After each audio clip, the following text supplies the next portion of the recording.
نشد برای عشق من، برای این دیوانه سفر کنی.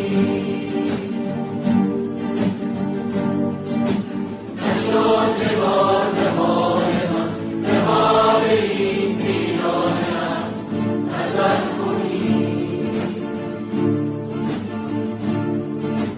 نشد بیایی آخرت، نشد برای عاشقت خطر کنی. نشد به وقت رفتنت، مرا هم از نبودنت خبر کنی. آرام آرام نشستی در دل من ای آشنا، آرام آرام گذشتی از کنارم نامهربان ای بایزی همه بی پایان. امشب با خیالت گفتم و خنداندم تو را، امشب مثل هر شب